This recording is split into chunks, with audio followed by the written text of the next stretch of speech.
it up, back it up. Let me take it back to the realness, feel this. Let me take it back to the realness, feel this. Let me take it back to the realness, feel this. Back it up, back it up. Let me take it back to the realness, feel this. Let me take it back to the realness, feel this. Let me take it back to the realness, feel this. Back to the back to the back to the back to the back.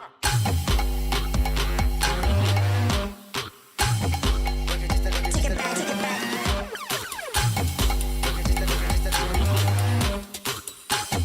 Back it up, back it up, back it up, back it up, back it up, back it up, back it up,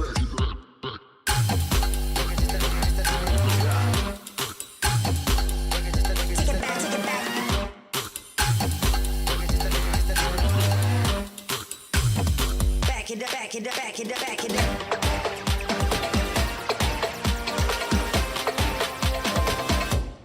Let me take it back to the realness, feel this. Let me take it back to the realness, feel this. Let me take it back to the realness, feel this. Back it up, back it up. Let me take it back to the realness, feel this. Let me take it back to the realness, feel this. Let me take it back to the realness, feel this. Back to the back to the back to the back to the back. Welcome to the XXL Nutrition HQ. XXL Nutrition is the most popular online supplement brand in Europe. Our proteins, pre-workouts, dietary supplements, and of course our sportswear is developed with the greatest possible care. We are known for providing the highest quality products and the best service. Daily, we are working with a motivated team on new developments, promotions, and quality control to serve our customers in the best possible way. XXL Nutrition is an established name in the B2B and B2C market. Therefore, we can also be found in many gyms, supplement stores, and supermarkets. Offering the highest possible quality is the foundation of our brand. Only the best ingredients and materials are used for our products. Everyone at our company has passion for health and fitness. That's why we want to provide our customers, and of course ourselves, with the best products. We prepare all orders in our own warehouse, which has the capacity to process more than 10,000 orders daily. Thank you for supporting XXL Nutrition. We are XXL, the most popular brand in sports nutrition. And here, live at the MGM Music Hall in Boston, Massachusetts, we make some more. Welcome to the Rainbow Six Invitational 2025.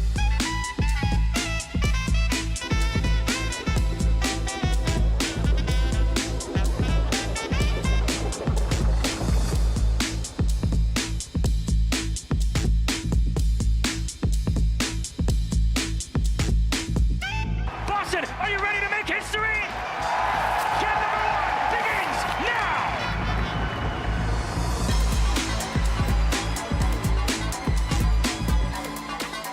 It is Hurst Company Academy! It's Unwanted! We can't quite see it, the punt. Oh, it down a beautiful first! Cyber isn't going to let him just sit on this. Oh, brilliantly played! It seems like Furia might just have numbers, but they've lost a couple. And Philippe Foxy, the BDS steal that round for Furia. He's working a triple for Dream. It's all up to Nate and Philippe Fox now. Numbers in a disadvantage for them. And Nate is on the floor.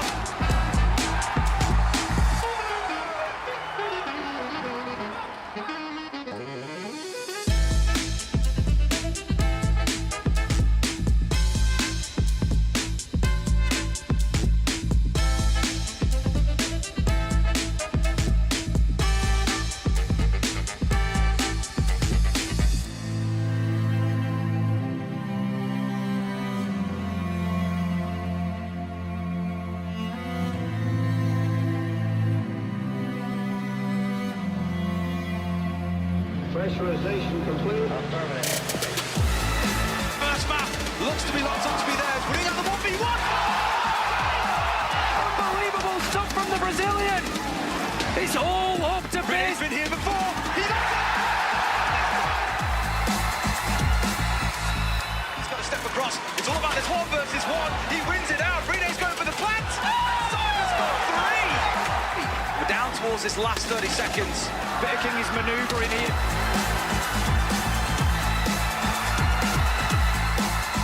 Shot in the back again. Shaiko is going up Tim. Finally Users has got a clutch up pick.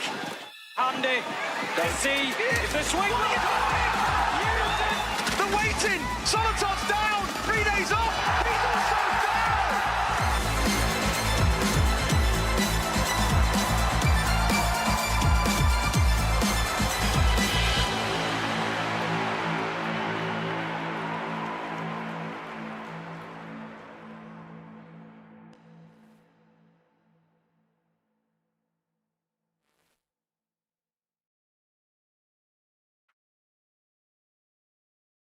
Welcome, everyone. I'm one of your casters today, Star Drago, with the lovely. I'm Guns. We are here. Don't worry, I got you, bro. We are here. We are back with Voltage League. We should have some amazing games today. I believe we've got 2 games coming up for everybody watching today. So I can't wait to get into this action, Drago. Today it's the 2 best of ones. First, we got Bon Voyage versus Sicko Palace. These are 2 really good teams that I'm really excited to show you guys. Can we get the player rosters up, caster? Yes, we can. Beautiful. So we're going to get the player teams up, and I'm going to walk you guys through what I think of the last 2 times, because I've watched them. You guys have seen them all week playing. Sicko Palace has really surprised a lot of people as a Spanish gun show, I guess is the best way of saying it. I'm Guns. How much have you been watching this past week? Not here on Voltage. I haven't seen them because I haven't had time, unfortunately. But I've got to watch these guys a lot in all of the qualifiers that we had recently. In EML, I believe I've got to catch them in some of the Voltage quals. These guys are no joke. These guys have been around for a minute. The roster hasn't changed much either since I've started watching these guys, which is really cool to see. When you've got such a stable roster as these guys, they are not a team you want to be messing with, I think it's fair to say, Drago. No, I completely agree. My favorite part of this team so far is the fact that I just believe in Forever or Dano. The last 2 times I've actually casted or watched their matches, it's always been them bringing the heart to the team, whether they're dying first, giving calls, or whatever it is. They're actually playing for their team's strength, or they're just trying to frag out of their mind, and it's always entertaining to see. But if we head over to Bon Voyage, the opposite team, they're not French, they're German. Got to make sure about that. They've changed up the roster a bit. They've got a few more mixed matches of different cultures this time around. Yeah, they do indeed. This has a lot of nationalities on the team. A couple of Germans. I believe that's a Swiss flag. Hold on, let me see. So we're going down the flags. I can completely wrong. German coach, Denmark. German, I believe that's Turkish. I can't see the star, but That's I see a Portugal, C. I believe. Portugal? No, Could it be the C with Portugal? the C with the star. Turkey, my mistake. Turkey. We are horrible at geography, Drago. We are horrible at I got an A in mine. It's the fact that I can't physically see the star on mine, but it doesn't matter. These are some really good players, really good teams. We've had them play before. I was their observer one time. I owe them an apology for that. But as you can see on their maps, this is a bit interesting. Neither team has the same maps. Cafe and Chalet for Team Bon Voyage. Well, I gotta say, the other side was Skyscraper? No. It was Layer as their worst map. And then they had Nighthaven Labs as their best. So looking at these 2 teams, it's like, what map are we going to get? Are we going to get a team that they both favor or they hate? Oh, it was Bank was their best. Thank you. Having Bank be their best map for Sicko Palace and then having just Bon Voyage have their worst map, neither of them are going to be playing on these maps. They're going to pick and ban. They're going to be watching each other as this comes up. What do you think? Because we're about to head into it soon. I want to know what the pick and bans are going to be soon. Also, they've already we done them. can Perfect. take a look as they have got the bans underway. As Clubhouse was banned out originally by Bon Voyage, which is kind of crazy. Clubhouse is one of those maps where I think everybody is a fan of it. Everyone kind of knows how to play it.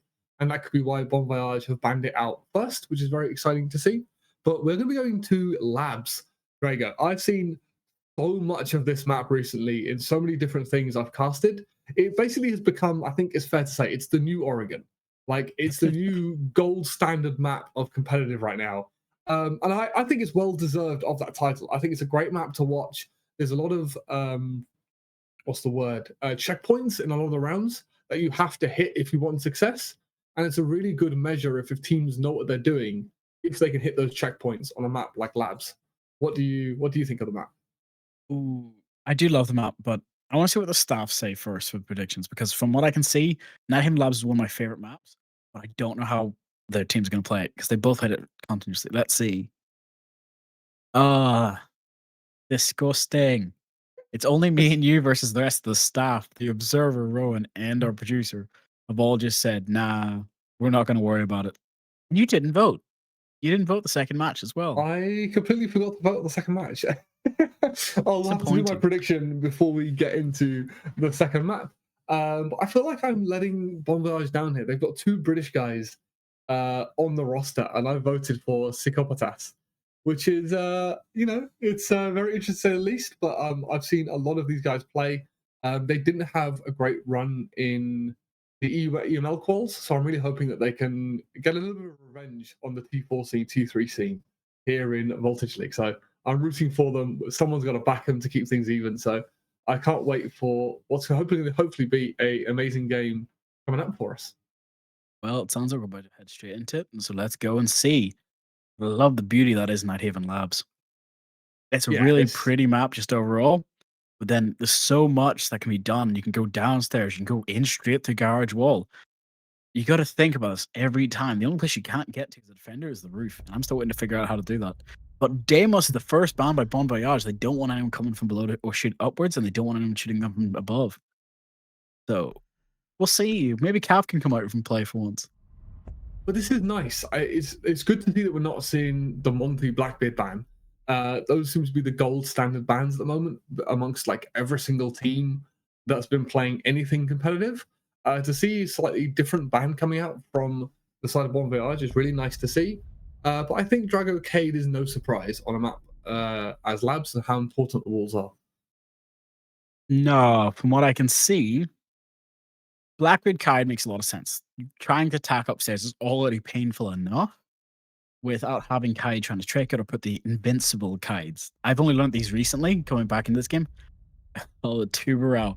So, Tubarao is a bit weird for me because I've only just found out today that if you throw a Tubarao on the ceiling, you don't freeze the bandits even if they're thatchered.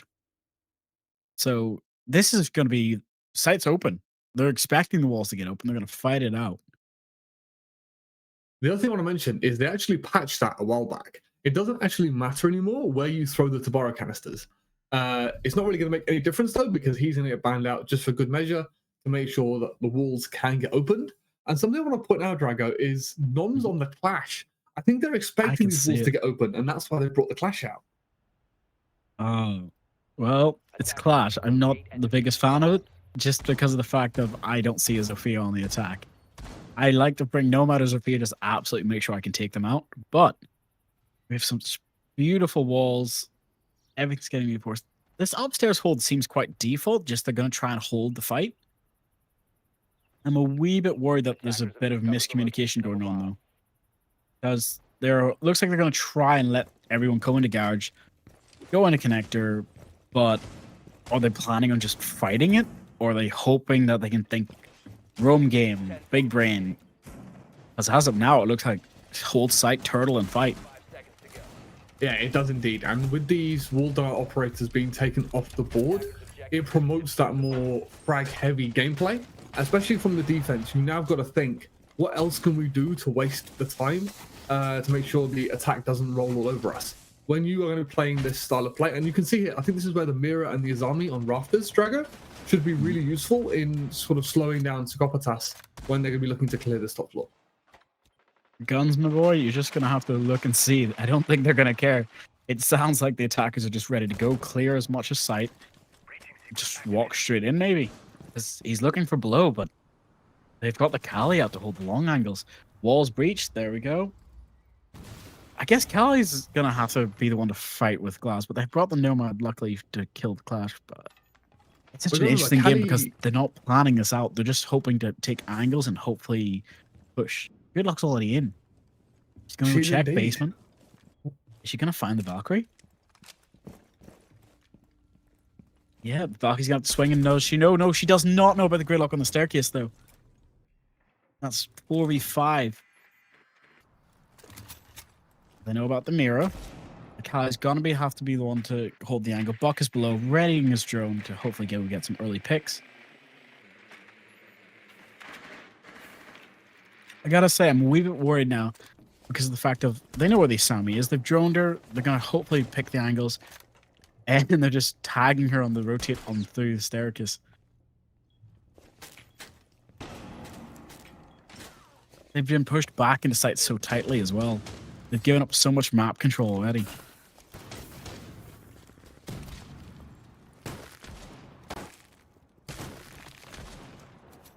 Looking at this, though, they're going to have to swing hard and try and get the kill. Ace, if he peeks the door, he could get killed, but luckily he can hopefully get the breach and give Buck a better angle. No, she's not going to move. The default. I don't remember this default, lads. The last 50 seconds. You ready?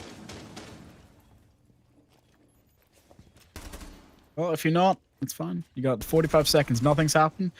Legion got taken down from below, so we're just going to have to wait for this fight. You either have the Asami swing on the door or wait for the Buck to try and cross. Buck knows the Asami's there, but doesn't know where. Tries to go for the flash. Pushes in. Oh, but the Gridlock gets the flank. All the noise causing Asami not to hear her come up the staircase. 20 seconds left.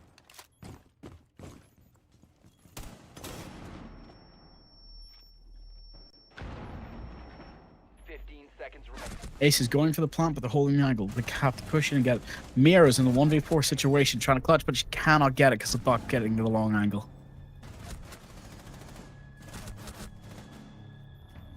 That's painful.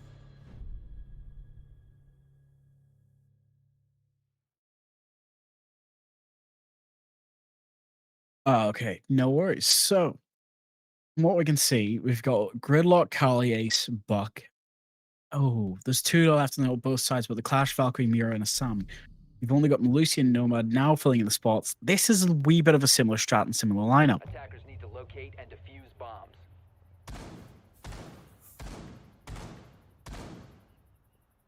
I gotta say, when they try to do this upstairs hold, it's always a really interesting way. So they're gonna try and hold it open now. I'm hoping that they've learned their lesson on don't give up so much of downstairs so quickly. They're going with the same setup again. But this time the Asami might try and make it an aggressive fight if she sets up correctly. Melusi to slow everything down to their pace, not speed it up. 10 seconds to insertion. Is that you back? Seconds left. Nice. So we've got a little bit of technical problem, but don't worry, you've got my beautiful voice to keep you guys company. The Kali with the mirror.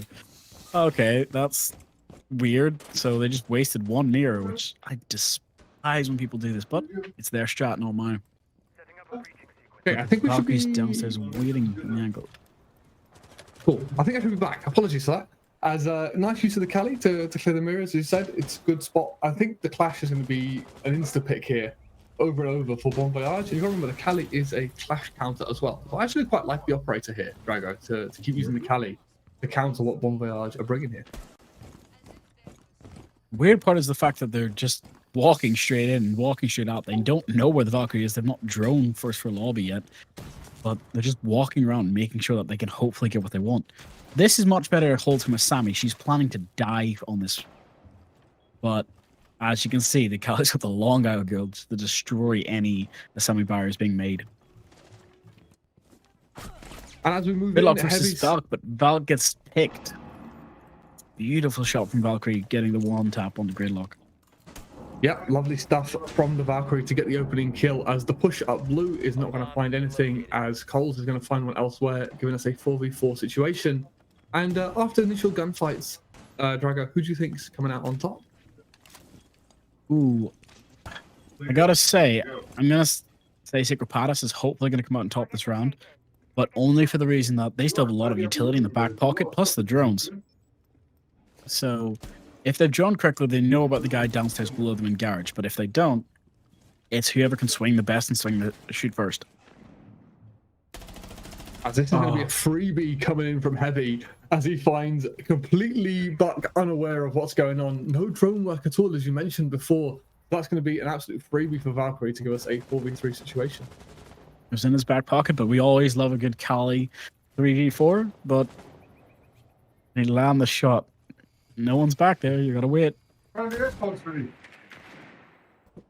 As Cali's just looking to get aggressive here, try and make something happen. As a C4 is going to rain out from below, as that's going to leave Psychopatas in not a great situation. As 4 people to duel, as Ace looks to get aggressive, but another C4 from below is going to take down Coles. As it's a 1v4 now, all alone for the Cali to try and make something happen. As Bon Voyage done a great job of baiting Psychopatas in this round. As Cali just looking to get aggressive, she's now got a clash to deal with. The shots will rain out. Will find the shot onto the foot, but that's not going to be enough as the trade comes in from Malusi as well. As lovely stuff from Bon Voyage to kick things off for us in this game. I gotta say, it's always painful when you see that. I hate watching a Cali left alone, but it wasn't in there. It was Cass's curse. But now we've got the smoke coming out, so they're hopefully changing up the strat a bit. We're going downstairs to basement. I gotta say, I love a basement hold, but there's no bandit. There's no mute. They're just letting everyone come in. This time, there's no mirror to hold the long angle either. This team really confuses me already. Bon Voyage is playing me for games like I don't know this game. I think the idea is they're going to go for maybe a vertical extension here. The problem with bringing a bandit is you can trick the single wall, perhaps, maybe, but without the Tabaro on the board, I think it becomes extremely difficult to make sure these walls actually stay closed. So it seems like Bon Voyage here are going for a different philosophy altogether, which is we can hold the vert from second floor onto site and repel the attackers that way and make Psychopatas come above and clear the roam game.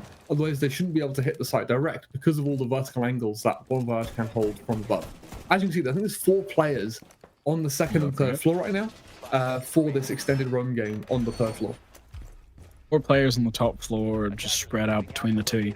They're going to hold the long angle, as you said. Garage hatch is reinforced, though. So this is where it really confuses me. If you're going to hold site downstairs, you'd reinforce it. You'd make sure they can't just walk straight in on one of the sites, but not this time. They're going to set up the Fenrir's, hold it as much as they can. Oh, the Ash George. Does he know? I think they're all figuring out now that they have to clear upstairs first instead of just pushing the site. But hold on, let me just check this because I got to read that right.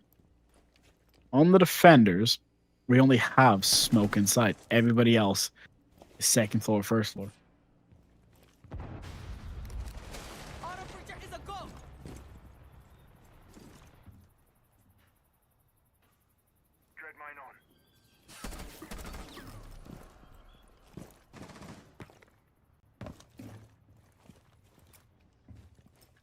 Now there's nobody in sight since Smoke decides to go for the long rotate to hold where Boyer was. But Bandit gets a lovely pick. Sorry, not Bandit. That's Fenrir getting a lovely pick on the Jackal from the downstairs window.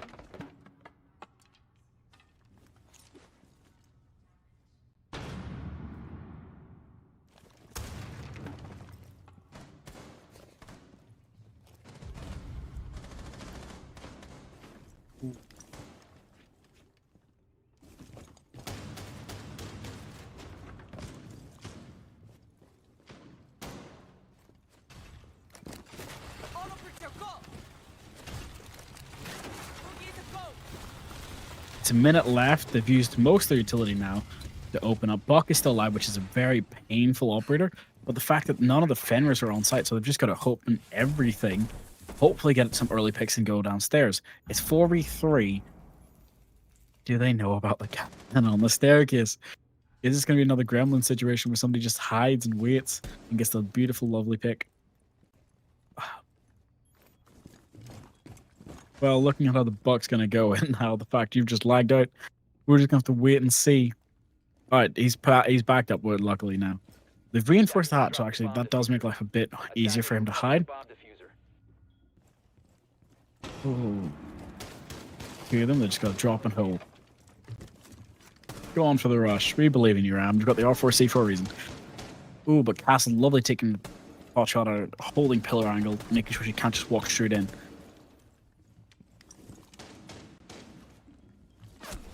Doesn't know about the cap gun on the right either, so Capgun's just going to hold that angle regardless. He's going to give a call out to the castle. He knows he's there. The Buck gets taken out by the cap gun. It's a 1v4 situation with Ying fighting for her life in the... Oh.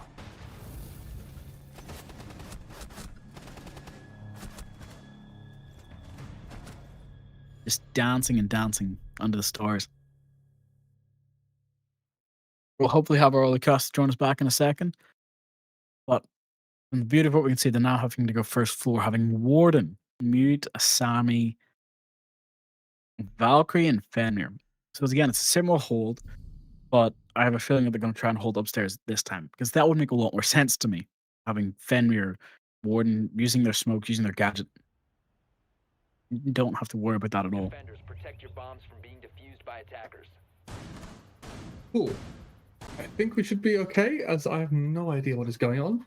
So apologies for that once again. But that was another great round for Bon Voyage, as their time waste on that mid floor and top floor did exactly what they wanted to. They wasted the time, wasted the utility, got a couple of frags out of it as well.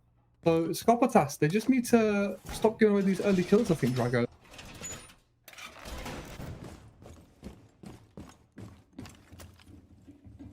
No, I completely agree. I just need to drink water. Sorry about that. But as I was saying, I completely agree.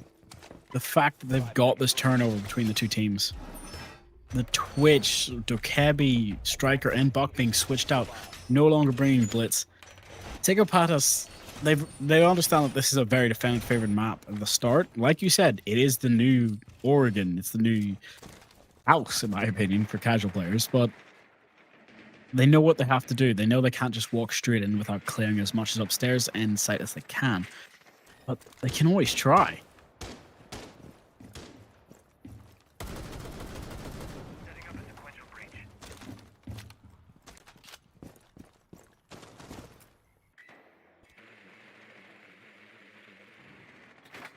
So if you do not take this top floor bomb site, you have the chance of anyone opening up a floor directly above you and just shooting you down when you're trying to plant. But also the fact that there's a lot of choke points that can be held just from staircases. If, let's say, just where this wall is, somebody walks into this room connector, if no one's holding above, they can walk straight down the kitchen hallway. You can't rotate. Somebody walks regardless into different rooms in this. You can just always get the angle. Buck's walking straight through. He does not care. We're going upstairs, though. He's going to try and clear this first floor. No, there we go. And I'm wrong again. This Buck does not care. There we go. That's the room. Where Warden is. Warden can now be easily peeked if somebody takes out this Fenrir, opens up the floor above him. He gets the lovely shot. Kevin's going to flash. Alright, so we have the Dokebi hopefully trying to flash and push in, but we've got the Buck already just trying to rush into sight, get the Warden, but the Warden gets a nice little turn snap. We're going to have to be very careful on this now that it's a 5v4, but that's also a lot of utility pulled off the board. Fenrir gets... Oh, wow. Fenrir just completely dogs on Striker. It's now just a... Oh, he's going to get pushed from behind. But the Reaper does not mind. Sorry, Rasco Jr. does not mind. He's showing him why he's called Rask. Yeah, I love his He's little holding double it. from him. That's insane stuff from him. So it's, should be okay. As lovely stuff to equalize into a 3v3 situation. They've got vertical as well on one of these remaining defenders. He's just getting a bit antsy, maybe understanding that they've got information on him. But with 40 seconds on the clock here, Drago, they've got full work control to hopefully try and clear the site and make something happen. More than enough time to push out on that Warden and get the kill and then go for the plant. But it looks like they're going to try and go out and go through the window, which is more risky in my opinion. But sometimes This it is the has to thing. be done. They've got, because they've cleared the vert, this window has actually become a little bit safer of an option, as they've got everybody stacked towards this window execute, and they're gonna, on the 3-2-1, they're going to bust their way into the site itself. That kit's going to start going down. And where's the response? Here it comes, but that's going to be right into Dano's hands as he finds a triple for himself to completely shut down the retake. That's going to leave Mute all alone in the 1v3, as he's going to throw a cheeky little C4 out to try and get something going. But this is one of the most tough post plants on the map, as Twitch from the rafters position is going to shut that down. And what a lovely execute after the double. That double kill early in the mid round has absolutely clutched it up for the side of Psychopatas to give themselves a fighting chance in that round, Drago. Gotta say, looking at how they play it, it is two very aggressive teams trying to get the rhythm, but neither one of them is wanting to give it up. Remember, this is only a best of one as well, so they know that they have to get this to get the more points on the leaderboard. Exactly that. Like, you've got no time to mess around. You have to get rounds on the board, as after 15 rounds, this game will be done and settled. if we make it that far. Defenders, protect your bombs So this is from being all defused about, by attackers. in my opinion, how many rounds can Psychopathas get on their attack? I think Labs is much more heavily favored for the defense. Statistically, I think it's a very even map. I believe it's 50-50 By attackers. across all of the qualifiers and through EML. Well, it was EUL before it became EML. So in my opinion, it's basically Bon Voyage. Can they make use of the fact that they're starting on their defense? And currently, Psychopathas are doing a great job of staying even with Bon Voyage.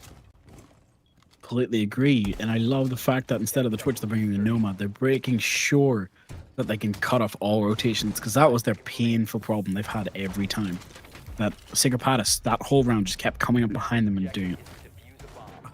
Fenrir does this. I despise this, but I love how it works.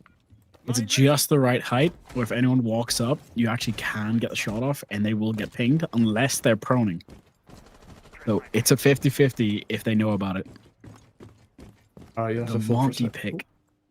Just seeing the Monty come out does not make me feel good. But they've broached, that's the wall breached already. Ace has done his job, nothing to stop them. They know this now. I wouldn't continue to bring the Khaled then. I'd bring something with a bit more fragging or just drone potential, such as Bravo or something. But this is interesting. So they switched the Nomad for the. Oh, Am I all good? Can you hear me okay? I can hear you. You okay? Okay, sweet. We're all good. We're all good. Apologies. Keep going. Sorry to cut you off. No, I was just saying that they've brought the. What's his name? Rask is bringing you. I can't bring his. There, Flores. Thank you. Flores. Yeah, my brain just couldn't remember Flores' name. Beautiful guy, handsome, and destructive. Playing out as much utility, making sure to push the Lucy away, while Monty just walks up into warehouse. He's just going to keep walking straight. But now barbed wire has to be destroyed instead of just walk through because it does 5 damage. That's a lovely But- Azami throw, by the way. They've thrown the Azami to cut off the line of sight of the Blackbeard for Ace to find a freebie, as Ace is now going to look to get aggressive. He's going to get spotted out by that Fenrir mine and have to back off. But that Monty is going to be able to take so much space. But how do they deal with this mirror that's now roadblocking them? The Ace charge actually gets shot out of his hand as well, Drago. It's stuck on the door twice. That's painful, but they were ready for the Fenrir rotate. Monty, come on. You can be the aggressive one in this situation if you want to. There we go. Break the mirror. Make sure they can't see. But this round's completely flipped on its head as Psychopathas have managed to find 2 entries in rapid succession to kick things off for us. They've punished that early aggression on that Rafters area, but somehow Leon is going to get active through the floor and find a trade back to leave us in this 3v3 situation. Oh, just seeing how this goes is painful for me. In the window pick from the Asami, there's no drones for the call there. It's a 3v2 situation. Come on, my beautiful Flores, use your ability. Wait for the drop and get them through the window. Asami has to push up, but the Fenrir is going to get him away. Going to be able to bait his own teammate? Or what's his plan here? Because he's going to have to push. Ace is only less than half. He knows where they are, but he can't just make the angle to pick. He's got to get aggressive. He's got to juggle these angles to try and make something happen here. As Flores is going to make his move and get aggressive to fight straight in, but the cover's there from his teammate, as that's a lovely double kill for the defense to close things out for Bon Voyage here, as they just got stuck in a crossfire. Mira and the cross from Command Center was just too much to handle, as Bon Voyage claimed their 3rd defensive round in the half. Ouch. It's just not something you want to see. But they've got no choice. Now they go back downstairs. This is what I'm hoping should be able to bring Psychopathas a little bit more forward. If they bring a Fuse or a Grim. There we go. Grim's perfectly fine with this. They've got the Ram. They open it, pop a Grim through the floor, and then Buck, Ram, and Grim just go heyday. To locate and But defuse bombs. they know how they hold it. They don't hold it from sight. They hold it from upstairs. So it's all dependent on what they do. They brought the castle this time, hopefully trying to slow down certain pushes a bit more. The castle was used exactly here. I was going to say, it's used on this Animus area. They were completely looking to shut out a rush. They've actually stacked Goyo canisters as well on that Animus area. So that way, if Psychopathas try to go direct, hit this site without clearing that vertical gameplay, there's a bit of a nasty surprise waiting for them on the Animus side of things, Dragon. 10 seconds to I gotta love the fact it's called the Animus to you. For me, it's called the Tron Portal, and I love that even worse because the Animus sounds so much better and it sounds like Assassin's Creed. So locate it is, I bombs and remember, but defuse it. What just do you love call the it, fact that it's Drago? called- Can you repeat that for me? What do you call that? The Animus It's- room? well, it's called the Tron Portal to us in the lower ranks, which makes me I so much see. happier. But if you call it the Animus, and if that's the actual name of it, I am completely wrong. That I'm is happy. the actual name of it. Yeah, I it's love called that one. Animus. So, yep, that's my life. Welcome to the gold. But you can see they're ready for the push. They're just going to walk straight in, smoke a plant. Yes, but We're the gonna see smoke is a going to be for the skylight or for the ceiling to cut off these vertical angles. As all of the smokes, 4 sets of smokes going to rain out, but Smoke's got his own smoke to counter this push. But Monty's going to look to get that kit down ASAP. Combined with the Ying above, should let this kit go down. As Bon Voyage have been caught slacking here, as the kit is going to go down, and we're now in a 5v5 retake situation on this basement side. If they had an assignment, they could hopefully try to block it off, but they don't have the time. Smoke's the only one downstairs without breach. Ying's holding the angles. He's going for the long arm. Capcan's there to watch it. Oh, He's going to get off though. As they're going to cut him down as it's like shooting fish in a barrel. And that's what the Monty gives you, so much information on when this is going to be diffused. The pre-fire comes in as Dano gets a nice shot from him. He finds both, as lovely work from Psychopatas to completely shut out Bon Voyage. As I said earlier, those vertical angles should be king, but when you can just smoke the angles and make it difficult for the defense to do anything about it, that kit's gone down. And that's a lovely round from Psychopatas to keep the half even and to give themselves a real fighting chance of taking this game. As now going into their defensive half, I think the momentum is with them, Drago. I completely agree. And the fact that they were able to pull off that as going into the defensive means that they've already know their plan. They know the strats. They know how to counter their own attack. So the fact that they're going to go upstairs first to show them that we are dominant. They're bringing my bandit. That's what I wanted to see. So this is where I'm hoping that this is more, we're going to waste time, but we're also going to fight it. And that's the mirrors I know better. Open up, put a mirror down, and fight for your life. Beautiful. Not just having a giant hole in the wall. Well, technically it is, but you know what I point. We might see Dano looking to bandit trick one of the sets of walls here. Obviously with the Cade not available, he can only bandit trick one side of a push. As we're seeing the buck being brought out by Psychopatas as well. Maybe looking to get him below and do some damage, because obviously without the Deimos available, he's your next best option. So, looking at the defensive lineup, Drago, what do you think is going to be the biggest problem that Bon Voyage now needs to deal with? The answer to that question is a mirror in a weird place again. Both teams have now done this, and I still don't get why. Somebody who's in Plat, Diamond, Champion, explain. Yep, on the breach. Someone's going to have to explain this, but it doesn't matter. They're fighting Garage. The reason this mirror is here is to stop a thermite putting charges on the wall. So once you've dealt with the bandit trick, which is being contested very heavily here, as Buck is having some difficulty actually trying to get his way in below. So they're going to be using this Buck to... All right, so he is gone, but as you were saying, Buck is trying his best to open it, and he's got the bandit charge. Now Ace can just open the mirror and make a bit of sight, but that impact does not reach the second Ace charge. But now they can just walk straight through. Actually, that might be your vault point, might be slightly too high. Are you back? Is that you? Yes, he's back. So from what I can hear, we have Grim just searching through downstairs. They're all got into it. They've got some beautiful light. But the Frostmat on the Monty, they were prepared. That Monty goes down with the diffuser on the staircase, meaning not only do they have to fight to get it back, but they know somebody's watching the warehouse staircase. Yes, Sammy's got a longer. Oh, is that you back? Yeah, there's me back. So I think the idea was of the mirror is exactly that. You can pop the mirror and throw things out of it to deny the wall, but in this case, it's not worked out. As Buck can now start tearing up the floor down below here. Ooh, I can see that they're trying to cut off most of the rotates that are possible, but the Ace just walked kind of in. But Miro is going to get the pick on the Buck. 1v5 clutch from Nomad, I believe. We'll have to see if she can make it happen. As she's not even going to find the first, as Shorten from the basement is going to shut it down. As that's lovely work from the defense. So Psychopatas having a lovely round to kick things off as they wipe the floor with Bon Voyage in that round. Absolutely kick things off for us. So lovely work from them. Although the mirror thing didn't work out, they found all the kills. So they're going to claim their first defensive round, Drago. Completely understand. But it looks like they finally bring the smart plays. We get to see the Twitch come out to get rid of the mirror. We get to see the Buck come out to get rid of the bandits if they were upstairs, but now they're down. They're going to go upstairs, clear it, and hopefully shoot down, kill the bandits if he's trying to trick the double wall or if he's trying to trick the single. But there's still the same castle, which I don't do. I should start. I'm gonna start bringing Castle more. Castle is go. He's great. He's such a great operator. That UMP is a laser beam. As yeah, they have managed to absolutely put Bandit in a bit of a prison cell there as he went to go put some of the charges down. As it seems like Psychopaths have a little bit more emphasis on actually keeping this wall closed for just a little bit and make something happen, which is 10 seconds left. a nice change. I think it's a It's really working interesting to out see the well for them. difference. The issue is Garage Hatch is still soft. If the Legion doesn't go get it in time, it's going to be a very dangerous game. Or they're just going to leave it soft. It seems that's the case. Mozzie's upstairs, going to try and hold upstairs, but if they just walk, shoot in, use a nade to clear it, always an option. It is an option. Oh, with the that's- Mozzie going with the spawn peak as well. Getting lightly tagged.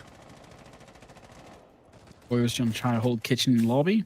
We've got Legion trying to hold storage. As it is an extension coming out from the side of Scopatas as well. I think both of these teams understand that you have to contest the vert just for a little bit. Like, you can't give free reign to Bon Voyage to tear up this floor however they want. So a nice little bit of strategy coming out from Scopatas here to hold the whole map. Right. I always feel like that's a bad idea because Night having such a big map. I've seen both these teams do it before, so it can work. But it's always a dangerous time. You want to waste as much time as you physically can, yes, but you do not want to put yourself in a position where everyone's dead upstairs or nobody's able to watch and reclaim. That is not a situation you want to be in at all. As this roam clear is going to keep coming out from Bon Voyage as they look to deal with all of these roamers. But all of these roamers falling their way back to site, just leaving Bandit all alone on those cargo stairs. So maybe get a little bit ratty. I think Dano's going to do the same thing.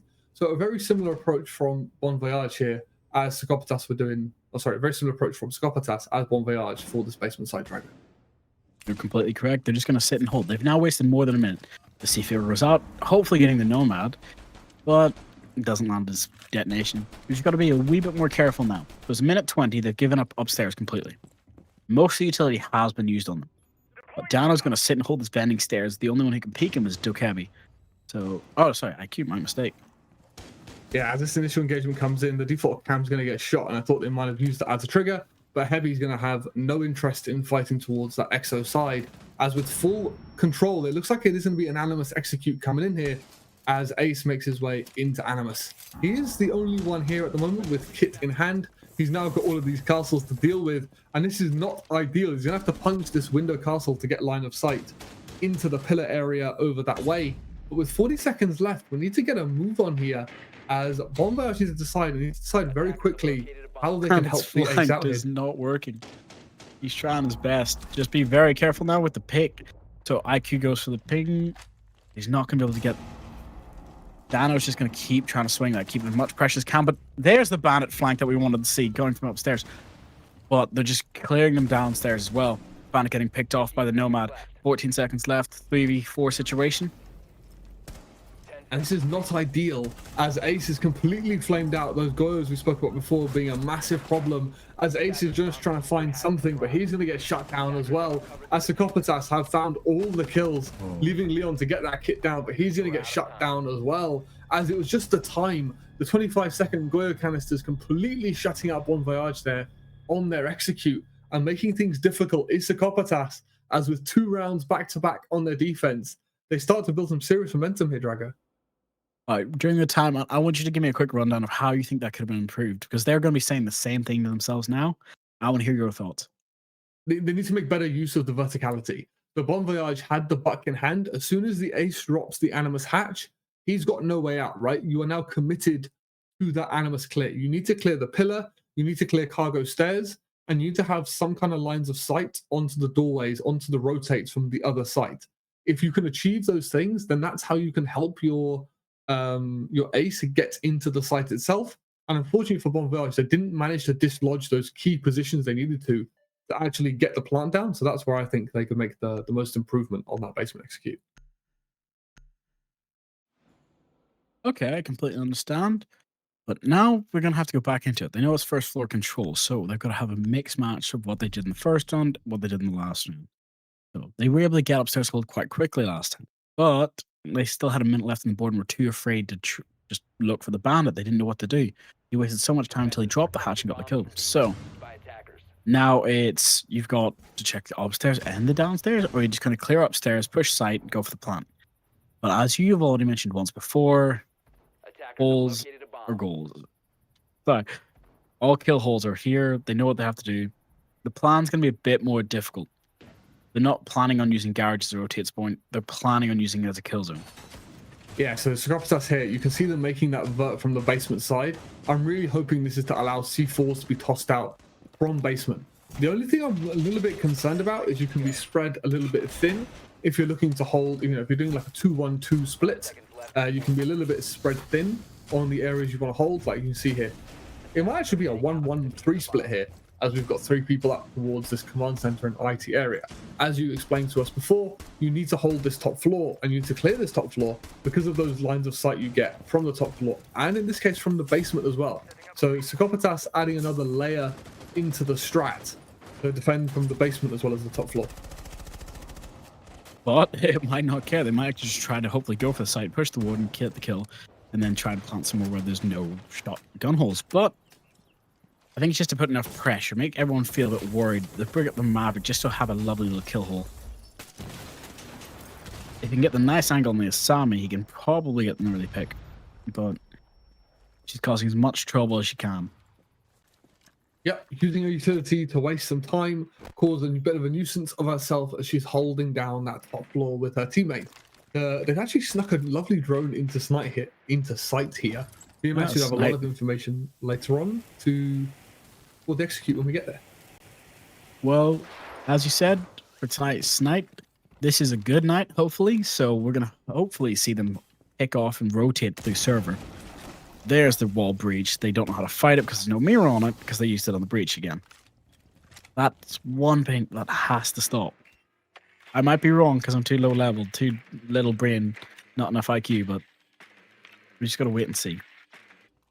Yeah, you're all good. They're trying to impact trick the wall, but they're just not having a lot of success with it. They have got the additional mirror to slow down this push that comes in, but this choke onto the top floor is going to work out quite well. As you can see, these top floor defenders finding the pressure too much to handle as they're going to back down. But with 2 minutes wasted on this top floor, Drago, what does the attack need to do from here on out to claim this round?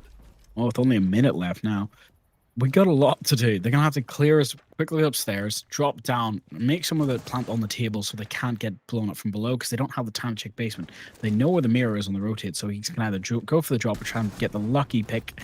But Mirror's got holding the angle already, so it's too late to try and push it. Yeah, it's not ideal, as that's going to be Sarcophagus once again finding the entry, shutting down the vertical gameplay as well. Although we have that top floor control, not a lot we can do with it now that we've lost the buck. And as that clock keeps ticking down, Bon Voyage, you need to get a move on. You're falling into the same trap that you fell into before. You need to decide where this execute is going to come in and what you can do. But this is Sarcophagus. They're waiting. Okay, well, he's going out. Looks like the ace is going to go for the plant, but the Mirror's going to be able to get the C4 up above, downing the ace, stopping the plant from going down. We're just going to have to watch and be careful with the with the IQ just pushing and going for the swing. They're just going for the kills now, hopefully trying to get the plant down. They know there's no more C4s, but they can't get the angle onto them. So Maverick's going to get the plant down, but somebody's above. The Legion got the rotate upstairs and was able to get the kills and the diffuser. Yeah, really nicely well played from the side of Sarcophagus. Their strat working out to perfection there as they completely shut out Bon Voyage once again. And it's just because they lost the vert. They've lost the buck, so they can't clear the angles in sight that they need. And then all of that, the holes that were made from below, used to great effect by Sarcophagus to completely shut out Bon Voyage there. I gotta say that the timeout did help them. It put them in the right spot where they thought, all right, I'm going to do this. But it didn't speed them up. It made them make the right choices this time, but not fast enough. They got to make the execute a bit faster, a wee bit better, not waiting everything till the last 30 seconds. I'm a wee bit worried, though, just from the fact of we're going back upstairs. They know how this is held, but are they going to make the corrections they plan to? We'll have to wait and see if they can make the right adaptations here. As right now, Sarcophagus have run away with 3. They've got a flawless rotation. They've won top floor, basement, and the mid floor here. So this is where Bon Voyage, they've seen this top floor hold before, and this is where they can make those adaptations you're talking about, Drago, to try and start to mount their comeback. in this game. 5 seconds to go. I'm a wee bit worried now. So Attackers are moving out to they're bringing the locate a bomb. bulletproof, which is smart, keeping more information on the board. They know this team used to bring the Dokkaebi, but they chose not to this time. So hopefully now they're thinking, how can we hold this better? How can we bring enough intel that doesn't become detrimental to us? The bandit is tricking the other wall now with a clash to hold the hallway to make sure that nobody can push in. Indeed, they are. Nice little bit of teamwork between the Bandit and the Clash to provide a little bit of an extension. And this is the thing with this top floor. If you can't keep these breaches closed, the top floor doesn't have a lot of space to work with for 5 defenders to sit. Bon Voyage showed us, gave us a masterclass on using verticality, using C4s from below to repel the defense. But Securitas seemed like they want to go with the Clash to slow down this push from the meeting side. Feels like he's almost about to flick on his own teammate, being afraid of the Clash's immense power. You can see everyone trying to open the holes on the windows, hoping that a Bandit will try and peek his way in, but it doesn't matter. Bandit's going to get a pick onto the Nomad. That's one of Clash's counters removed from the board, but there's the nade. Does not stop her. Oh, they're able to get the Bandits with the grenade, though. That was actually quite smart. Yep, they are going to be able to get the connector wall open as Clash is going to be forced all the way back into electrical here, as Ace finally getting some initial success with this gadget to get things open. But now they've got the map control they need. What are the next steps here, Drago? So they've opened up both walls, but now Bandit's forced back into sight, closing up that, so they cannot use their nades to just try and open it. They have to push up. They have to go for the kills. Attackers have recovered their Ooh, the C4 was stopped by the EMP. That was very lucky. As Clash, she's going to get EMP'd herself, so she's forced to back off a little bit. But we're out of nades because we used them earlier. No, excuse me. The nade is going to find its mark to get this wall open. As getting really cheeky with it is Shorten as he finds a freebie onto BMS to kick things off for us. And this is the problem. They've got into this chokehold as all the guns of Bon Voyage are pointing through the breach, but Securitas are finding all the kills through it. And Shorten's getting aggressive once again, taking the head off of Leon. A lovely shot from him. But finally, Ace gets one back to trade things back for Securitas. Finds a second shot as well. Lovely stuff from him to find a second. But with the Clash and 2 people behind the Clash, this is going to be so tricky for Bon Voyage here. The C4 will rain out. The Crover is there, as that's going to shut down the push completely. As Forever is going to wrap everything up for us. And that's going to be Securitas taking the map and the game in lovely fashion. Their defensive strategy, raining out a king to kick things off for us here in the Voltage League, Drago. Well, you're coming back to see our lovely faces. Just be prepared to this. Not much has changed. We're still handsome, but the pain of that match. I gotta say, I was quite happy with how it went. Shorten showed up with 14 beautiful kills, one by one. Every time he tried to play a game, he played it aggressively. He played it his own way. He didn't try to make himself Shaiko peek or anything like that. He just held the angles, got the smart picks, and some ratty ones, as I can say, during that breach with the gridlock. But give me a rundown. What did you thought? Because we didn't get to hear. Sometimes you cut out, so I want to hear what you actually thought of that match. Securitas, they, in my opinion, it's a great performance from them. Their attacking half, they kept it 3-3. They did a great job of dealing with the strategies that were brought out by Bon Voyage. But it was their defensive half that has really sealed the game for them. It has completely been to their advantage. Their strategies, the layers of their defenses is what has been setting Securitas apart and what's given them that dominant victory over Bon Voyage, because Bon Voyage, I just don't think they were ready for those in-depth strategies that Securitas were bringing out, especially those basement C4s was a real notable point for Securitas. So I think Securitas have really done well in their dry runs, in their scrims, to put together some really clever strategies, and that's what's given them the advantage in that game. I would completely agree. Seeing as how feels like Securitas knew that map better. I can't say Bon Voyage didn't. They played it very well in the past. It felt like they just didn't bring it today like they wanted it. I know they did, but they thought, okay, this is the kill group. We got to do this. We're going to bring this map. We're going to bring out some surprises, hopefully something that the enemy doesn't know. Or they're planning to save strats, going the old GT route. But this time, they've decided that, you know what's best for us? we're gonna fight. They chose the right play style, but they're two aggressive teams. So I can't say if they knew what they wanted to do in the long run. But coming from that scoreboard, I gotta give it to Shorten. Shorten Jr., fantastic, can't complain. Every time his kills were impactful, but also that. So he'd be my MVP for that match. What about you? Yeah, it has to be Shorten, right? He dropped 14 kills, being an absolute menace for his team. But I want to say it was a great performance overall to all of Psychopatas. Their cohesion and teamwork were completely on point. So it was lovely stuff from them to show to the world how good of a team they are, how well they can play Siege, which was great to see. And I wish Bon Voyage, this would be a great Games of One review as well, because obviously there's a lot more games here in Voltage League. This will be a great game for Bon Voyage to learn and improve from. So I'm sure they're going to come back stronger in their next game as well. Beautiful. Yeah, and everyone, we're not over yet. So we're going to take a small break before we go into match 2. Everyone be prepared. We'll catch you in a second.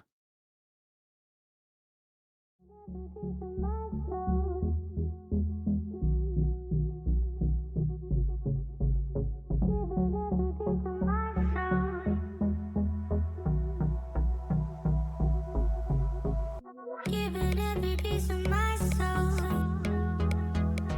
All to keep me low. Giving every piece of my soul. All to keep me low. Giving every piece of my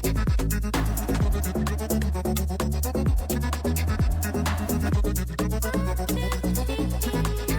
All to keep me low. Giving every piece of my soul. All to keep me. Giving every piece of my soul. All to keep me low. Giving every piece of my soul. All to keep me.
I must have went blind tonight, cause I swear that you out of sight. Man, I'm so up, I could be a pilot, and I just hope trying to catch a flight. So let me get the digits.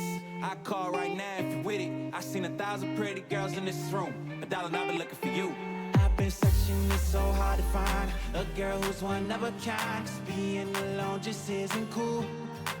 I'll take 1,000 trips around the world just so I could find you, girl. Cause darling, I've been looking for you. Yeah, I'm looking for you. For you. I'm looking for you. For you. Let's get it now. I'm so up, I could be a pilot. Be a pilot. Be a pilot. I'm so up, I could be a pilot. Beat. Let's get it now.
I must have went blind tonight, cause I swear that you out of sight. Man, I'm so up, I could be a pilot, and I just hope trying to catch a flight. So let me get the digits. I call right now if you with it. I seen 1,000 pretty girls in this room. $1 and I've been looking for you. I've been searching, it's so hard to find a girl who's one of a kind. 'Cause being alone just isn't cool. I'll take 1,000 trips around the world just so I could find you, girl. 'Cause darling, I've been looking for you. Yeah, I'm looking for you. For you. I'm looking for you. For you. Let's get it now. I'm so up, I could be a pilot. Be a pilot. Be a pilot. I'm so up, I could be a pilot. Beat. Let's get it now.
Welcome back, everyone. Sorry for the delay. PBX had another match going on, but they're ready and warmed up to go.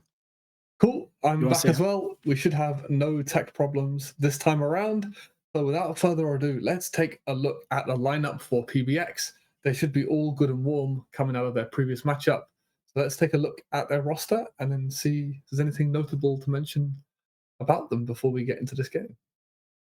Remember, this is PBX Academy. This is not just PBX. That's a completely other team that they have. I gotta say though, PBX weekend, I can't wait to see it happen. But right now it's Voltage. We've got PBX versus Devolo. Yes. So let's take a look at the team lineup for PBX Academy, and then we can go from there. There we go. It took a second. That is not the lineup for PBX. That's Psychopathus. If that was We've happening already had again, that I'd be game. terrified. We've already had that game. Alright. Give it 2 seconds to reload. Nope. That is Doesn't matter. still Psychopathus. So, from what I have in front of me, I'll tell everyone. We have PBX's Academy. We have a lovely group of Portuguese players who are fantastic playing. Oh, no, let's go Devolo. Devolo's not working. Let's do that first. Sorry. Let's go with that first. Diavolo. Yeah, Diavolo. So, if I'm wrong, I do apologize. Diavoli. So, we're going to be very quick with this. A beautiful Russian team. Strong, dynamic. We've got Marts, Devils, Shoes. Is that correct? Muscle Sheep is what the producer calls, and I'm going to stick that. I do like the Muscle Sheep logo. But as you can see, the Chalet is the best map, Lair is their worst. This is a very interesting team. They are placed first on the receding right now. Anything you want to say, Guns? I mean, Davoli, top of the standings at the moment. It's a pretty good performance from them. Full Russian squad. I think it definitely helps having a lot of people that speak the same language. It just makes communication a little easier. That's the only thing I really want to say. So I think hopefully now that we've got everything sorted, let's take a look at PBX Academy as well. Let's see if there's anything notable. As Chalet being the best map for Davoli, let's see if they share any of the most common maps. As they do indeed. You can see there, PBX Academy, their best map is also Chalet. So we'll have to see if we get a cheeky Chalet today. But again, a full roster of the same nationality here for PBX Academy as well. Drago. Oh, a lovely group of Portuguese boys going to win this match for us. I gotta say though, I'm kind of surprised. If we don't get a Chalet like map, it's gonna be really weird. But they're placed third, so this is their map to try and win to get up into their seating in a better spot.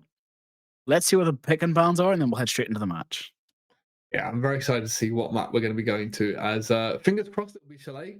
Chalet is a great map to watch, but it's not going to be the case. As you can say that Chalet being banged out second to last, and it is going to be to Consulate we go. Only thing to mention is this is a extremely defender-sided map, which is a little bit unfortunate. I gotta say, this is a very different game. We're gonna start now, go straight into the match, but I gotta say, Consulate is not a defender-sided map for me. It's very attacker. I love my. No, well, for me, it's I'm solo queuing. Just gotta remind you of this. I'm solo queuing. I'm bringing 0, or I'm gonna jump straight up through the window with my grappling hook and just wipe out everyone. It's beautiful. Gotcha.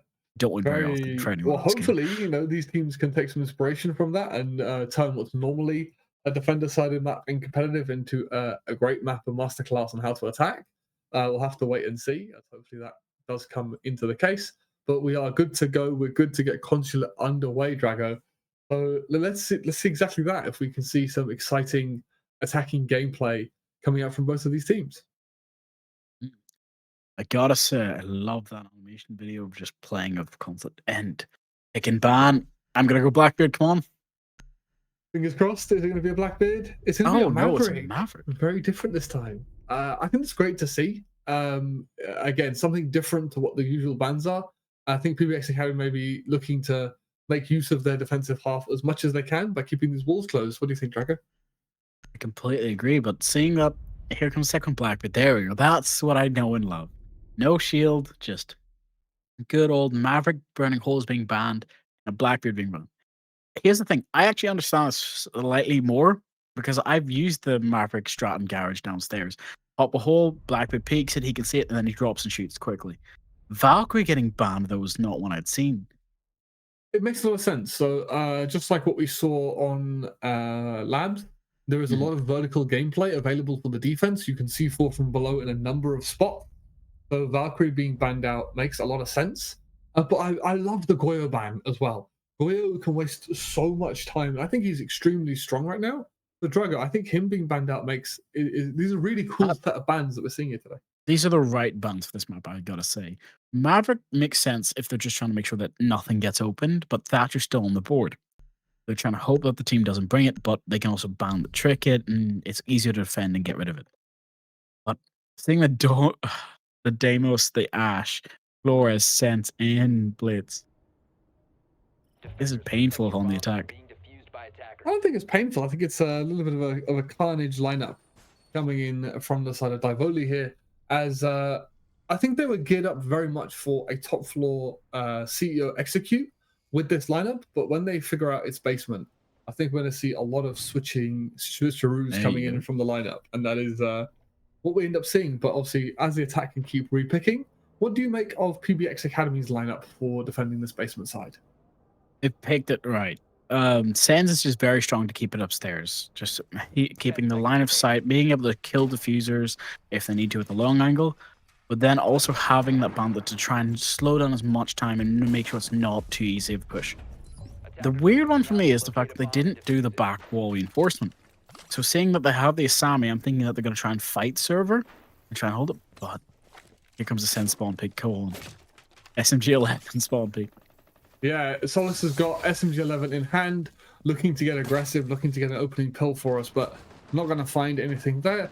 As PBX Academy gearing up to go what looks like admin across here to roam clear these people up on the top floor. Sadly, no early pick, but they are going to try and drone out because they know somebody's upstairs hearing the window be broken. They're looking around. They do have to be very careful now because they know site is basement. And that's why you reinforce that outside wall. Make sure nobody can just easily walk in without wasting utility. But now Monty's going to walk straight to the server, just drop and walk down spiral. They've checked, they've droned it, they know it's clear. Yeah, not a lot of vertical gameplay on the side of Divoli here, as it looks like it's going to be a complete server over. But Solus has gone a little bit unchecked here, as Zami looking to get aggressive, looking to make something happen, as Corella is going to find one elsewhere to shut down Dokubi.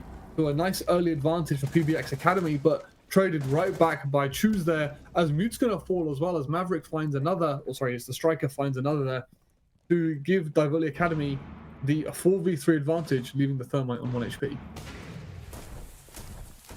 Gotta say, the fact that they're having all these holes, these lines of sight being open now, is a really smart way of playing this, making sure that no one can watch.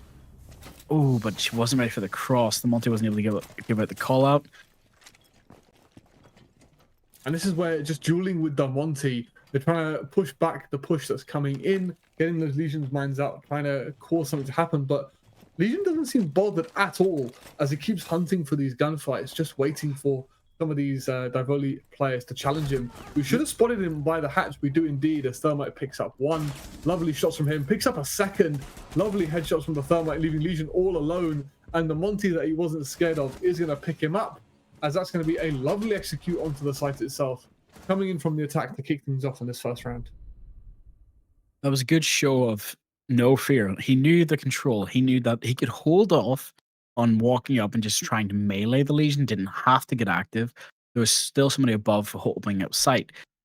It was a beautiful shot on the Thermite on the sense, but seeing as how they've now chose Sentry, Legion, Castle, Warden, and Mute, I have a feeling that this is going to be a much more extended hold, but trying to keep everyone outside of sight, maybe even just getting ready for a retake.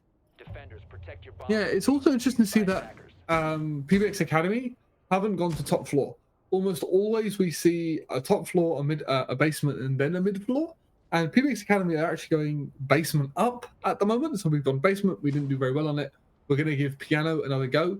And just like we saw on Labs in the last map that we watched, verticality is king here, right? There's so many angles you can make from CEO, from what used to be long desk. It still is long desk, I guess. It's projector now. As the long desk in projector can provide you cover when you're playing up here. There's just so many angles you can see here. Legion making them now. There is nowhere that's safe inside of B-Bomb to plant in if there is vertical control available. I think we're going to have to see Divoli come and take care of this vertical gameplay if they want to push into the site itself. Well, the round's getting kicked off, and they've still got a blitz on attack with an Ace, Dokebi, Sledge, and a Brava. Only thing that can be hacked, though, is specifically AMs on site and the Mute Jammers. So I'm wondering what the plan is here for the Brava. I think it's for those bulletproof cameras that they've set up. They might be thinking she's very useful for just hacking the default cams as well. He can give you a lot of information on people that are roaming, there are people playing above. But I love the fact that Divoli are committed to using shields. I think they're too good right now not to be using them, as Ace is going to look to try and get some early stuff opened up. He's actually missed his Ace charge. Oh, slightly off to the side. Not ideal, so that's not going to get open. But Mute's in position as well to shut that down, even if it was placed properly. Bravo walks past the default, so it looks like it's going for the Mute Jammer. He's trying to use the intel. The extra droning, but he can see somebody's above, and the Monty just tags him. It's all starting to pop off here as Choose is going to find one, but it's traded nicely back by PBX Academy as the flank comes in above, try and make something happen, as the Divoli Academy had absolutely stormed house here, as it's all alone in the Warden. Will find the head of the first, trying to find the head of the second, but Dokubi with a lovely bit of aggression is going to find two, as in with a flurry of kills. Divoli Academy out of nowhere exploding into the bomb site and finding all the frags they needed to shut down PBX Academy on the piano site. So Divoli Academy, 2 very dominant rounds so far here, Drago. I completely agree. Seeing this makes me kind of a bit more worried that Divoli is going to be able to just hold off and just keep winning through aggression instead of winning through different site ideas, because they're playing for the guns. They're not playing for their plant. They got it down, yes, but they already had half the team dead. They were like, okay, we're just going to come in and now pinch on the Warden. They took out the Legion early. Legion's ears were just not there. Of hearing that the Dokkaebi come up the staircase just wasn't on the cards. Now we get to see the top floor hold, though. This is where the safety comes for them. The other thing I want to give PBX credit for is they haven't repeated the site. I think if you haven't, especially in the first 3 rounds of your half, you should go to all 3 different sites, win or lose. That way, every round, Divoli have to adjust and have to come up with a new strategy. They can't just copy and paste the strat that worked really well for them from before. They have to do a bit of thinking. They have to get reorganized, if you like, to deal with the new bomb site. But hopefully PBX, because they've done that, they'll actually, or PBX Academy, because they've done that, they'll actually manage to get around on the board. But as you said, Divoli are doing a great job of making this an attacking-sided map at the moment. Oh, here we go. The Scopus. So, I want to hear your explanation on the Scopus before we get to see the Scopus getting a kill out of his office door. What do you think? Oh, never mind. I spoke too soon. We're not going to see much use out of him because he's just got deleted on his spawn peak. But Scopus is generally more of a comfort pick. Generally, we see him a lot on the roam game. If you go roam and you get stuck, you can teleport back to the site itself. You also get a full HP reset, but we're not going to see any of that here today, as a lovely opening from Divoli to kick things off, as it is an admin side take. And with the Blitz, they're just going to rush on in here and get something going. Blitz is already into admin within the first minute. Generally, getting entered into the building is the most difficult part of this take. But within the first minute, already making their way up to this checkers hallway, Drago.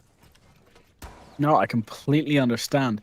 Seeing as how they've just pushed right in, I'm thinking that they know what the plan is. They've got this executed, ready and down. This can go in the first 30 seconds if they're prepared. Push out long desk with the Flores drone, making sure to have a line of sight. No Asami barriers to try and slow them down. There is a player tucked into the vending machine here, which is a little bit of a problem. They need to find a way to clear this player out of this position, as the cover is there, as she managed to actually make her great escape, but nicely traded out on the backstab. The Blitz is going to find 1-2, so lovely work from the Blitz to take control here. They're going to be able to clear this Scopus gadget too. As they steamroll their way into site itself, Kefi's going to find 1, leaving Gaze all alone in this bathroom position. And this plant should be able to go down for free here, as Jaeger's going to make his move, trying to hunt these frags to get his team back into this round. As once again, it's just pulling apart at the seams. As he should be able to find 1, almost finds the second, but it's not to be, as Divoli shut him down. And that's a flawless sweep from Divoli on consular attack, which is insane. You always doubt me, and it's not right. Divoli know what they're doing. I'm really worried this is going to be a 7-0. Maybe PBX left everything in the last match they were playing before this. But I'm hoping that their attack is a lot more aggressive now. They need to win this one round and keep themselves on the board. Yeah, they need to break this momentum, and they need to do it fast. As right now, Divoli are running away with this, completely flipping the script on how this map normally goes, from what I've seen, which is insane. But you got to give credit to Divoli, right? They've been playing so well to be aggressive. Great use of the shields as well. Siege is all about picking the right tools for the right job, and if something's extremely difficult to clear, why not bring really aggressive operators that are in a really good state right now to help you take that space? So it seems like we've got the Monty once again, Drago. Is it something that are you enjoying the shield gameplay that we've got in this game? I am enjoying the shield gameplay because this is, as I said, as you said earlier, a masterclass in how to attack Consulate. You cannot attack it without a shield. The fact that there's so many in the game shows that this is kind of necessary on certain sites. And this is being one of them. They now know that they can clear upstairs quickly because their drones are set. They can just walk straight in with the Monty, hopefully, and plan ahead. Ooh, but the Sens is finding all the drones. I do believe that is part of the nerf she had a while back, that the prep phase, she couldn't use her gadget to hunt drones. That is correct. Only during the phase. Yeah, you're completely correct. The thing that worries me, though, is I don't think PBX Academy have understood that Divoli's main win condition is the shield gameplay. Like, I really want to see some kind of adaptations coming up from PBX. Like, bring an Ella, bring in a Lucy, bring a Fenrir, bring something to help you slow down the aggression that's being enabled by the shield, or just bring direct shield counters. Clash is available as well. There's so many things available to the side of PBX to deal with this Monty and the shield play. So I'm a little bit sad to see that PBX haven't brought any of those operators to Dragon.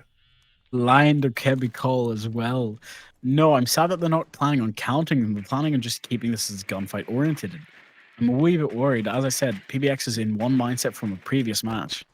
They've got to start thinking outside the box. But now, hopefully with this upstairs hold, they're thinking we can slow them down enough. But it's whether or not they're going to be thinking about this, because Monty's able to walk straight through. They're already halfway through server, wall's getting breached, mute's there. If Strike could get even somewhat of an angle on him, we can take a pick. Yeah, and PBX Academy, they've gone for this vertical extension, and Divoli Academy have gone great. You have that vertical extension, but Dokumi's going to find one elsewhere to kick things off for us. So a lovely entry once again from Divoli Academy as this roam game gets punished.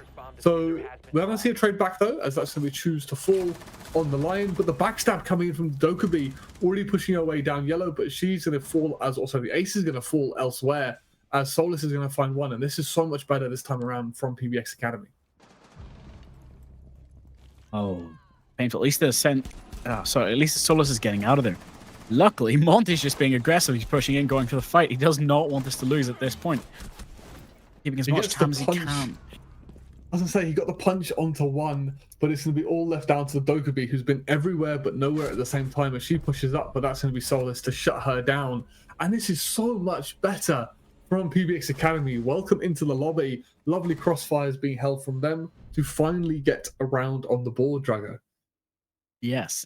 Again, PBX finally got the defensive round. That's what we needed them to do.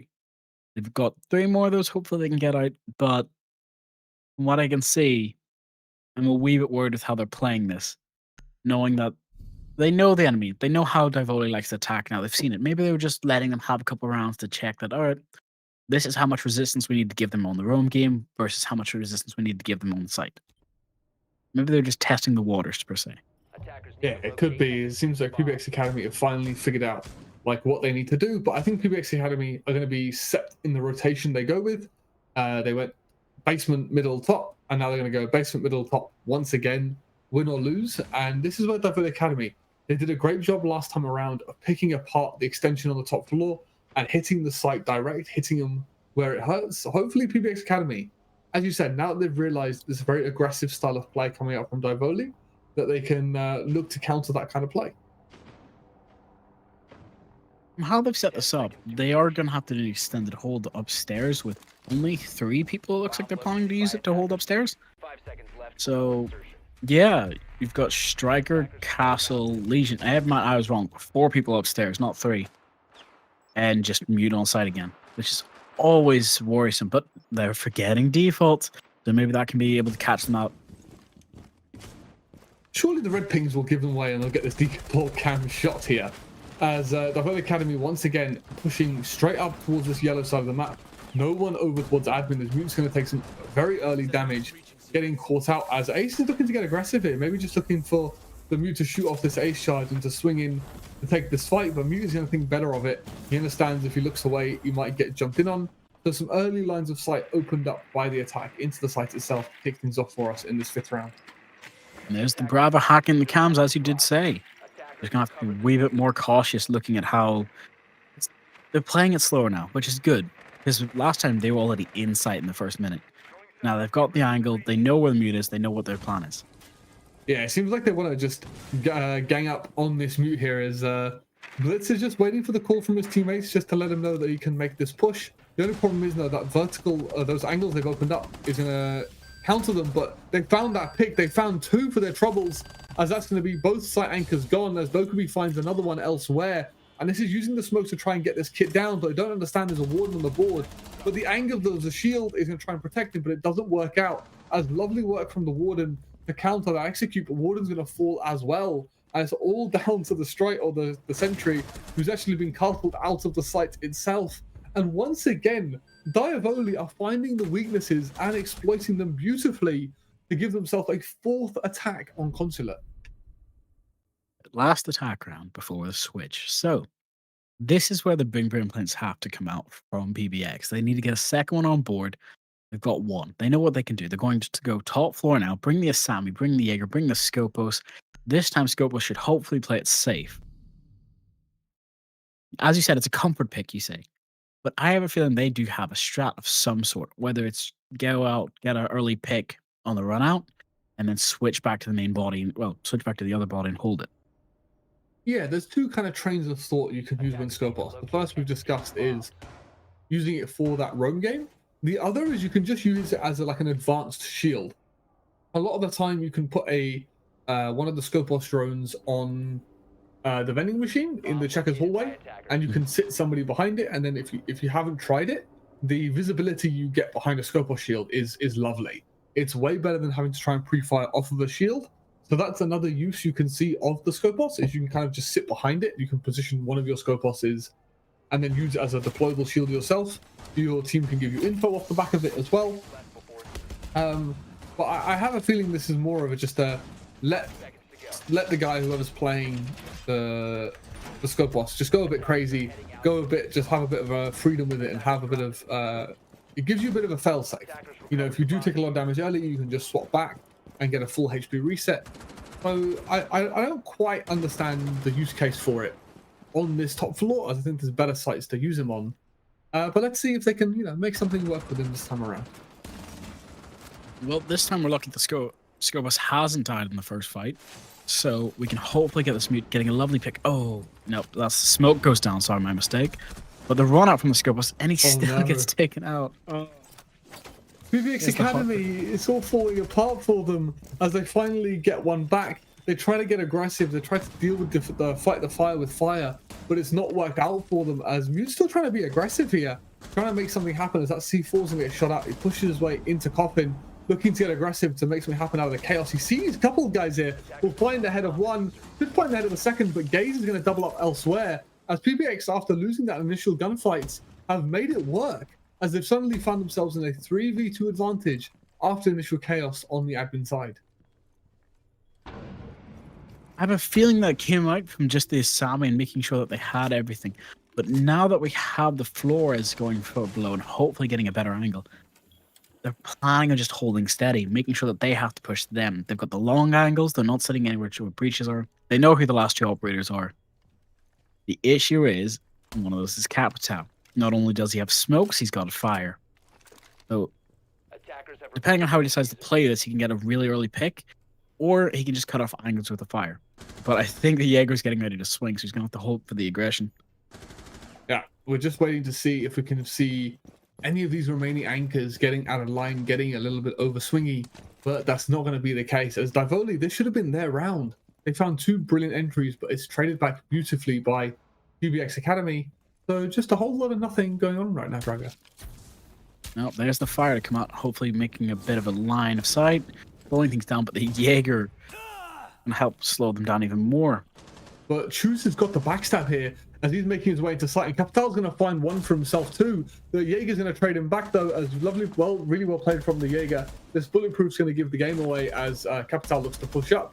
A lovely little crossfire set up by the defense here, as Mute's going to get caught out though. He switched weapons at just the wrong time, and surely not, Gaze. Why are you peeking? As Capital with the 1v2 clutch gifted to him by the Jaeger is going to give Divoli Academy a 5-1 split. What is that? That's siege timing. That's sprinting while not having his gun up. So Mute should have had a shotgun out already, but then he's trying to backpedal and switch. Wrong move. He would have been better just keeping the SMG-11 out, even if he only had one shot in it. The time to switch is never better, unless you have a pistol. But why is he feeling the need to move? If he just sits in the corner and lets the teammate hold a crossfire with him, he can't even be seen by the Capital if he walks into site door. They can just swing to... Oh, I don't understand what's just happened there, Dagger. I really don't get it. I have a feeling that that's just PBX feeling itchy, trigger fingering, wanting to get the kill, wanting to pad that KD, but it's come out in the worst way. But now, it's their attack phase. As I've already said previously, I know this map was being an attacker favorite. So, what I'm hoping is that this is where they can make their comeback. They open up site, works out better for them in the long run. I have to What play is devil's that? advocate here, as in competitive, from all of the quals that we saw and in other leagues as well, Consulate can be notoriously difficult to attack, and I think the form Divoli's in at the moment is not looking good for the side of PBX Academy. No, and that drone economy is only going to be hurting 3 drones off the board. Going to be very careful in this. Sorry, I'm 2 drones, not 3. My mistake. No, you're all But good. As just look- Divoli Academy, they've opted to go with the most favored site, you could say. Top floor is the most default thing that a lot of people go for. But Divoli Academy, they're looking to claim match point right here, right now, as they've had a phenomenal second half. Let's see if they can keep up that amazing performance on their defense as well. I'm a wee bit worried now, looking at how these guys are playing. We have the Legion holding close to the breach hole. I do believe it's being opened up. It wasn't even reinforced. It was shotgun. And he's trying to fight that on a repel, but that is not going to be his win. Yeah, but elsewhere, we are going to see the Flores fall as well. So it's nicely traded, but then again, Divoli Academy, they found another pick for themselves, taking off another one of these PBX players. The C4 and the run out is going to shut down PBX in dramatic fashion, as Deimos suddenly, within the first minute and a half left all alone, is not how you wanted your first attacking round to start. Well, it's Deimos, so he has all the characters pinged. Oh, no, he doesn't. He's only got 3 of them pinged so far. There's people still running in and out, trying to hopefully get the pill. The aggression, he has to use it against them. Do they know where he is, or do they not? Because I have a feeling that they don't. They're just going to try and all converge as quickly as they can to hopefully search him. And yeah, this is where I think he's just going to take this as a bit of a mini timeout. But Mute's going to have none of it as he goes and hunts him down, shuts it down. As this is great work from Divoli, who completely swarm over PBX Academy here. As the Academy roster just not being able to get anything going here in this second map of the day. I gotta say, this devilish Divolis, they're really working for their namesake. 6-1, putting on the pressure with the aggression. Going downstairs now, bringing the Bandit, the Oryx, the Legion, and the Fenrir, and the Solus. That Medusa skin is accurate. They've set PBX to stone at the moment, being afraid to do anything. Yeah, it's just not going well. And I think the confidence has been shattered at this point, as Divoli Academy, just on their defense, seem to be in full swing here. They seem to be like a team that really want to get these wins on the board. They're here to compete, and hopefully for PBX Academy, again, like we said for the previous team, this is a map where they should be able to learn a lot. This is very early into the league for Voltage here. There's a lot of games to go. There's a lot of time for you to review yourself, to improve as well. I think, although this is a bit of a battering, in games where you get battered, you learn the most. So it's not all doom and gloom for PBX Academy. 10 seconds to go. No, you're completely right. The fact that they'll have matches coming throughout this is only groups. And if I remember correctly, this is called Groups D, the group from hell. So this is painful to see, but it makes total sense outright. Yeah, it's been coined the group of death or the group from hell, as a little TK coming in, as maybe they both spawn peaked, but somehow Divoli Academy, they made it work by taking out Ayana, who's been having a really rough game at the moment. 1-9, or sorry, 1-8 Having over the 9 Fenrir rounds. off the board, that's an important piece. The last round, that was really strong, having all the Fenrir cameras just go off and be pinged one after another. Yeah, it's nice. It's a nice entry kill to have, as Fenrir can no longer switch around which Fenrirs are active. As it likes to see, the PBX Academy have brought out a Blitz as well on their own, so that way they should be able to get aggressive, take some map control too, as looking to use that vertical gameplay to flush out Divoli here. Seeing as this is, they're hopefully going to be able to push into site quite quickly. PBX can either choose to take server stairs or just try and clear upstairs as quickly as you can and shut them down. But you're going to have to wait. Oryx is up here, but Blitz getting Legion, though, is going to put him in a bit of an unsatisfying situation.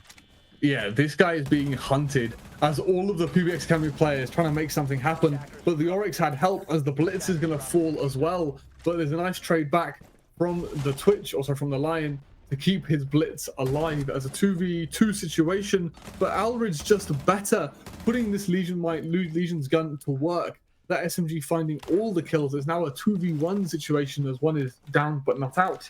They will be able to revive the blitz, but him on low HP is going to be not ideal, as the blitz is going to get spotted out. And I think Legion has finally figured out that maybe I don't need to be here very much. I can make my way back down to the site itself. The GG in chat coming out already. That's insane. It's early. Very early.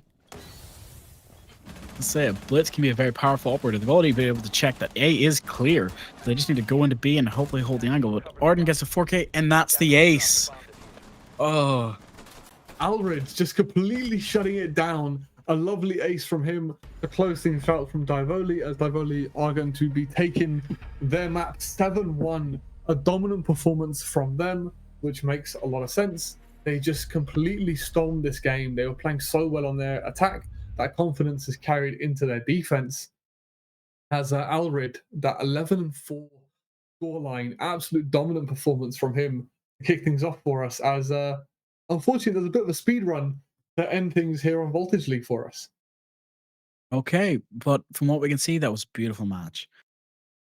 I'm a wee bit worried, though, that that's going to be eating out them mentally. Hopefully, this is them learning from the bigger picture in the long run. But is there anything you want to say first before I go into my depth? It's just a brilliant performance from Divoli, man. That's going to be so good for their confidence. They just kind of steamrolled over PBX Academy there. So not much else to say outside of that. Fair enough. My player of the match would probably have to be Ard. Oh, sorry, Eldor? How do you pronounce it? Alrid, I believe it is. He did very well that match. Every time he got a kill, it was impactful. And the ace at the end, oh, beautiful. But he actually made all the right choices. He went aggressive at the start and then made sure, all right, I'm going to pick up this one and then I'm going to head back to site. That was the right choice. Completely. Can't complain.